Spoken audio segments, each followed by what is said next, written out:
let's talk a little Alabama recruiting. Most teams, they're getting ready for fall camp. Alabama is still making news on the recruiting trail. Last night, Alabama lands a quarterback again, Taden Kawa, 6'4", 235 pounds from Hawaii. We got Tim Watts here from Bama Online. Tim, take us behind the scenes of this one, and how does it fit into Alabama's commit class? This was interesting because we knew going into this cycle, Bama would like to take two quarterbacks, but again, it had to check all the boxes. It had to make sense because now you're figuring in financially on top of the roster and top of the quarterback room. And they went and found, a guy I think is one of the sleepers in the class. And I think there's a connection there with Nalu, who's worked with him. That's Tua and Talia Tagliavola's father. He's worked with him. I talked to him. He signed off on it. He certainly knows a lot about quarterbacks. So that was the connection. He came down. He worked out in the camp for Alabama. Guess they got excited, brought him in for an official visit. Mm-hmm. He absolutely didn't take official visits. Bama was the heavy trend for a while. He just went home, thought about it, or took a couple of weeks to figure it out. But this is a guy they like. And when you add him on top of Jet Tamala, who I'm a huge fan of, kid from Nebraska, they flipped from Iowa State.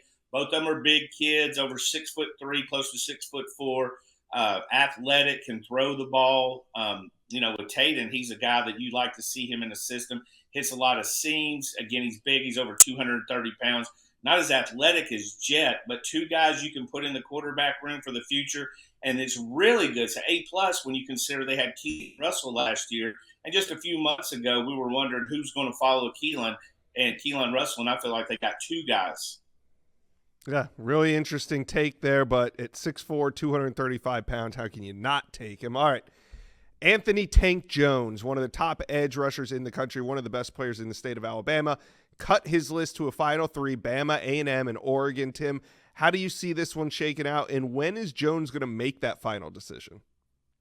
The thing about it, I know some people that express they're kind of like anxious or he's kind of milked this process. But, to be honest, he's doing exactly what he told us he was going to do. He wasn't going to be in a rush. He wanted to get through his visits. I think one of the big benefits to this is being one of the last top unrated players in the country. He's one of the top 2 or 3 left who haven't committed yet. As far as his recruitment on the Alabama end, I know they did everything they could. They've recruited him. He's familiar with the program. Christian Robinson's did a great job. The Alabama staff has prioritized him. But he's always been rather a quiet kid. We've talked to other people. Texas A&M has a little confidence. Oregon has a little confidence. They seem to always have some confidence. So kind of wait for that commitment day because we'll know he actually has a decision.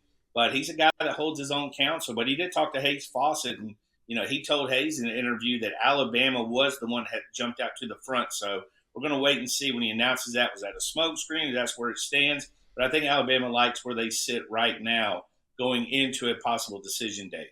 Right. And currently Alabama sits with the number 6th ranked class in America, 20 commitments. So a lot of commitments, but still room for a couple more. Tim, who's your favorite commit in this 2026 class?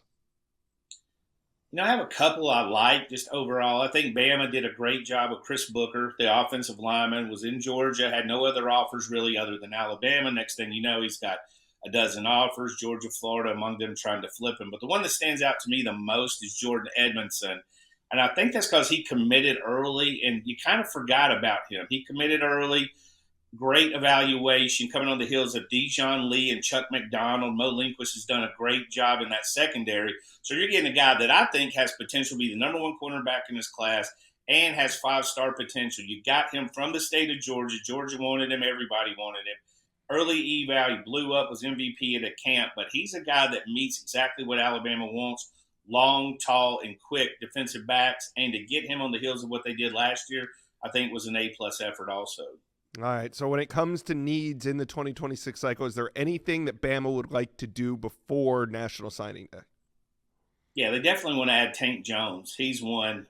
They'll be evaluating a lot of seniors and guys could, emerge. Mm-hmm.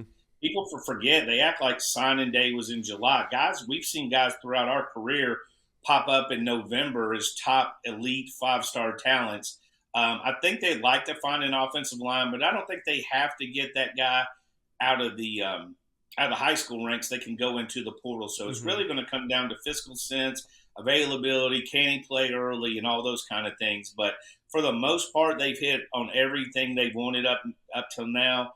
Priority was defensive line. I think they did a really good job there. Then they went for high potential guys like Jira Edwards, Xavier Griffin. I mean, there's some 5-stars we don't even talk about. Xavier Kroll, Sedarian Morgan. So they've hit at a very high rate of guys they focused on. All right, Tim Watts with Bama Online. Thank you for dropping by the Inside Scoop today.